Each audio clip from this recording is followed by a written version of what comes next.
Hello subscribers, today we shall be discussing this topic of dreads. Designer receptors exclusively activated by designer drugs.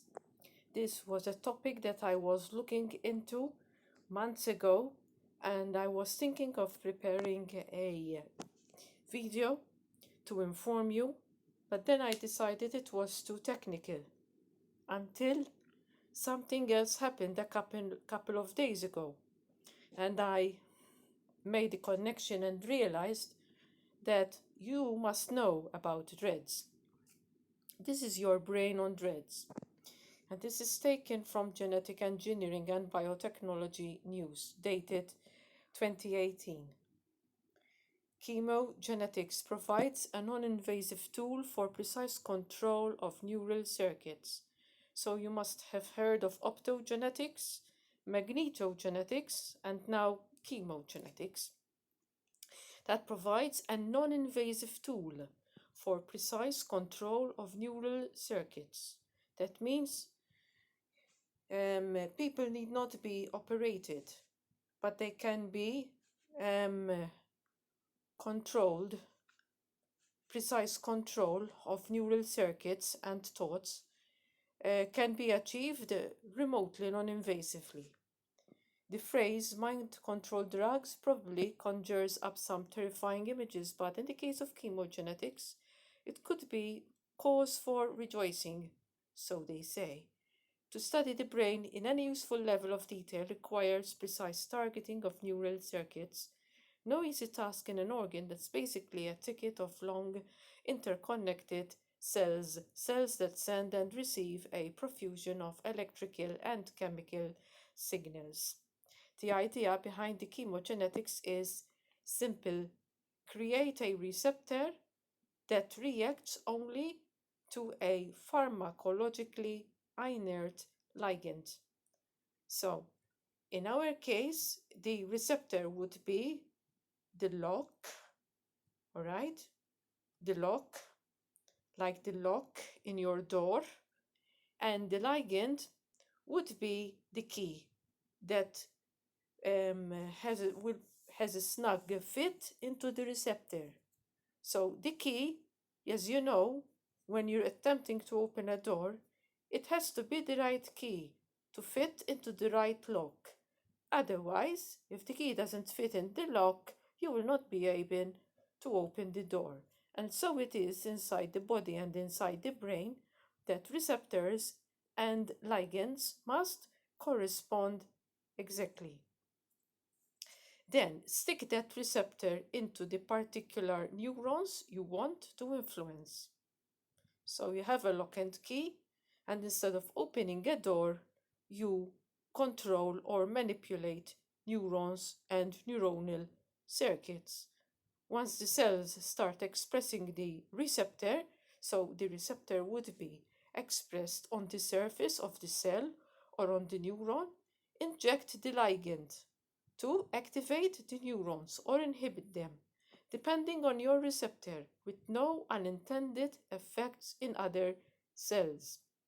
So first, they would introduce the receptor, okay, and you get that to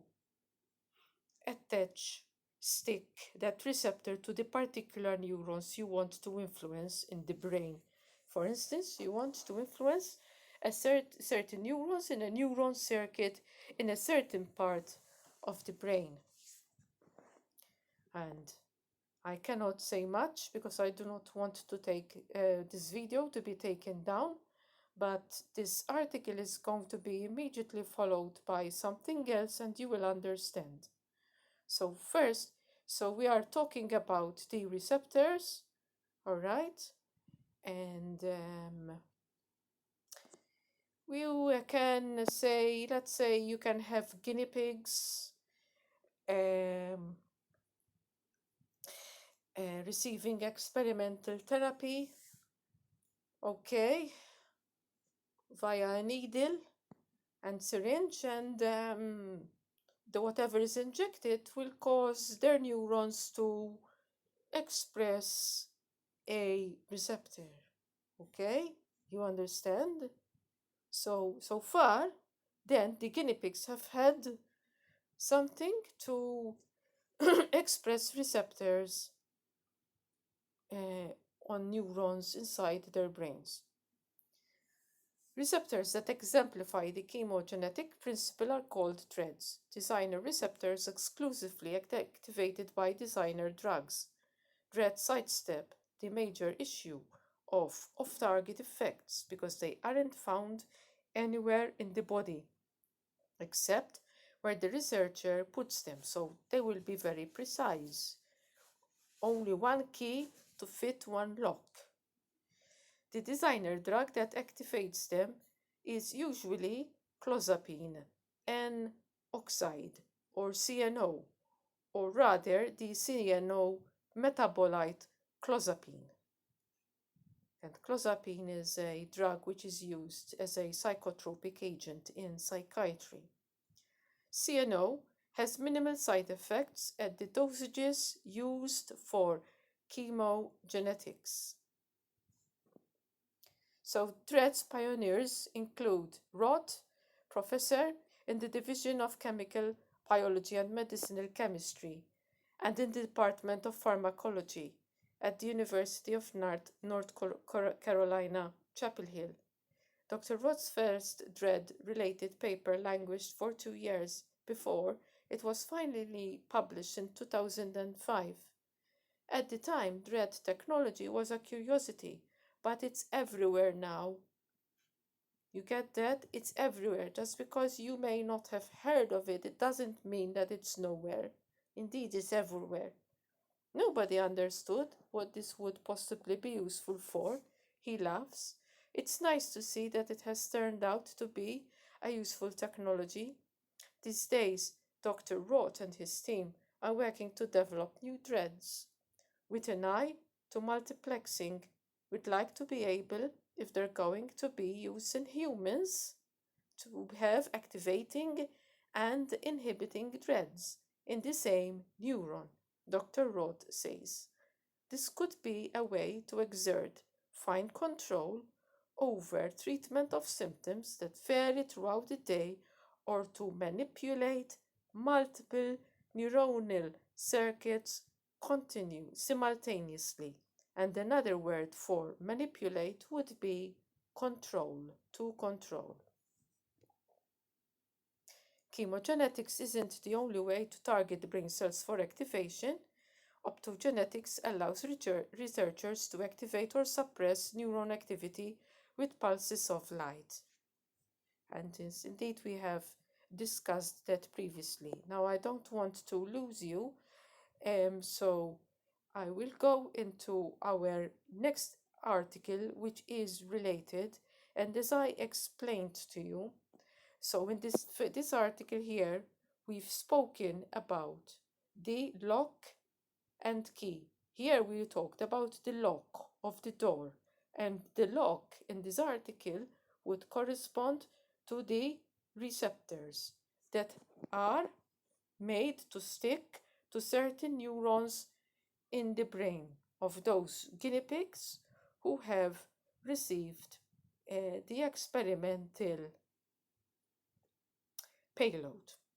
You understand what I'm referring to, all right? So I am merely scrolling now. In the next article, we're going to talk of the key that is being produced now, and it's coming next after the lock.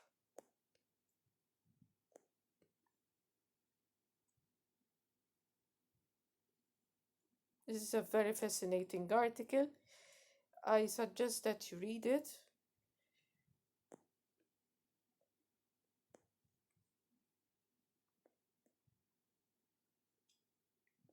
Of course, this technology can be used for good, but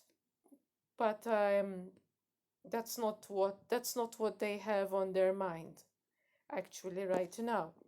So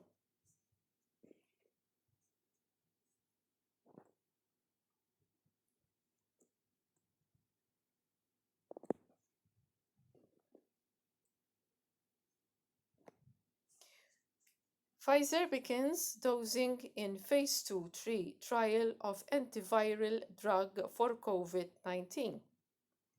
And this is an oral therapy. The trial will compare the safety and efficacy of the drug to placebo in approximately 1,140 subjects.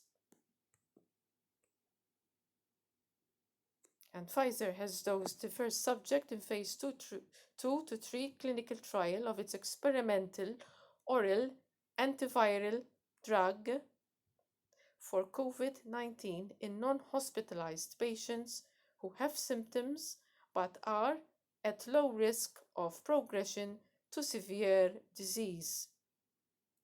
And this drug is described as a protease inhibitor, which is meant to hinder the activity of the main protease enzyme that virus requires for multiplication.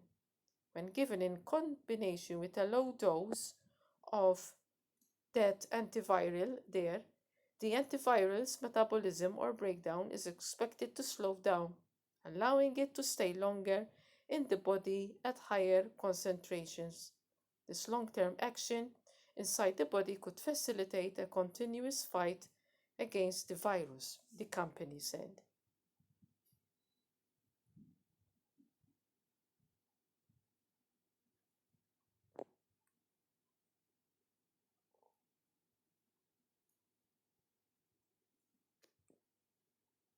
Previously, ritonavir was administered along with other antivirals for a similar slowing of metabolism. The latest double-blind phase 2-3 trial will randomize nearly 1,140 subjects to receive either the oral drug plus ritonavir or placebo every 12 hours over 5 days. It's a global two-arm study designed to assess the treatment safety and efficacy in symptomatic outpatients aged 18 years or above who are not at risk of developing severe illness. The trial is expected to complete next year.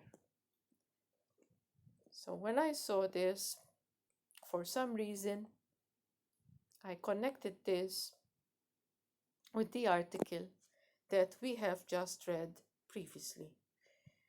I am also attaching a link in the description box, and it should help you understand more the connection of the lock and key, the receptor and the ligand together inside the brain, or indeed anywhere else in the body, but they're interested in the brain.